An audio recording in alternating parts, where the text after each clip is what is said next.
હનુમાન સદા સહાયતે એટલે કે મુસીબતમાં રહેલા લોકોને પવનપુત્ર શ્રી હનુમાન ક્યારેય પણ એકલા છોડતા નથી અને તેમની મદદે અચૂકથી આવી પહોંચે છે.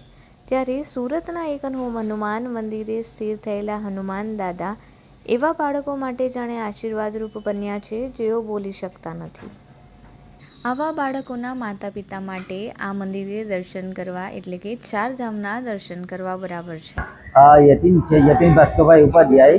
હું અહીંયાનો ટ્રસ્ટી છું ને અહીંયા વર્ષો જૂનેથી છોકરાઓ બોલતા નહીં હોય તે બોલતા થઈ જાય છે. ગોળ લઈને આવે, ગોળ અમે હનુમાનજીને મોંમાં મૂકીને આપીએ છીએ. એ છોકરાઓને રોજ આપણે થોડો ખવડાવવાનો, ના બોલતા થાય ત્યાં સુધી ખવડાવવાનો હોય. બોલતા થઈ જાય આવીને દર્શન કરાવી જવાનું તમારે. ને પછી તમારી જે બાધા કંઈ લીધી હોય તો બાધા બી મૂકી શકો. ને આવીને તમે સવારે હવે ટાઈમ છે આપણો સવારનો 6 થી 12 ને સાંજના 4 થી 8 વાગ્યા પછી આપણે ગોળ નથી બનાવી આપતા. શહેરના સૌથી પ્રખ્યાત મંદિરોમાંથી એક મંદિર એટલે કે ડુમ્મસ નજીક ભીમપોર ગામમાં આવેલું જૂનું હનુમાન મંદિર કે જે ભીમપોરિયા હનુમાન મંદિર તરીકે પણ ઓળખાય છે. અહીં લોકોને ખૂબ જ આસ્થા અને શ્રદ્ધા જોડાયેલી છે. મંદિર એટલા માટે પ્રખ્યાત છે કારણ કે જેમના બાળકો બોલી શકતા નથી કે તોછડું બોલે છે તેવા બાળકોને અહીં હનુમાન દાદાના આશીર્વાદ મળે છે અને તેઓ બોલતા થઈ જાય છે. આ મંદિર વર્ષો જૂનું હોવાથી તેનો મહિમા પણ અનેરો છે. બીમારી તેમજ અન્ય કોઈ પણ સમસ્યા અહીં દૂર થાય છે તેવી લોકોની માન્યતા છે.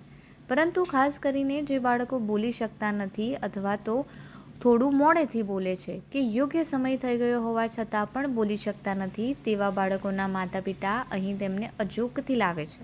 અહીં હનુમાન દાદાના મુખ પર ધરાવેલો ગોળ કે ખારેકનો પ્રસાદ તેમને નિયમિત ખવડાવવાથી તેઓ બોલતા થઈ જાય છે તેવી માન્યતા છે. અમદાવાદ, બોમ્બે, ભાવનગર દૂરથી બધા આવે છે. નવસારી બધાથી આવે છે, દૂરથી બધા બહુ આવે છે. દિલ્હી આજે તો દિલ્હીથી બી આવ્યા હતા, મહારાષ્ટ્રથી બી આવ્યા હતા. અનેક મા બાપ તેમના સંતાન માટે અહીંથી ગોળ અને ખારેક અચૂકથી લઈ જાય છે અને તેમને નિયમિત ખવડાવે પણ છે.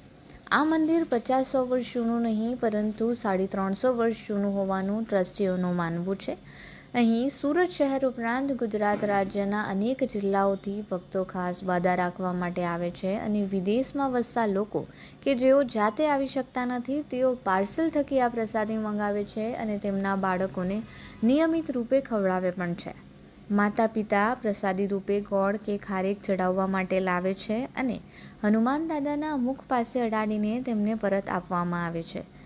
આ પ્રસાદી દરરોજ બાળકને થોડી ખવડાવવામાં આવે છે. બાળક જ્યાં સુધી બોલતું ન થાય ત્યાં સુધી તેને આ નિયમિત રૂપે ખવડાવવાનું કહેવામાં આવે છે. ત્યારબાદ હનુમાન દાદાના દર્શન કરીને તેની માનતા પૂરી કરવામાં આવે છે. મંદિર 350 વર્ષ જૂનું છે આપણું ને આ 14 દિવસે આપણે 351 વર્ષ પૂરું થશે.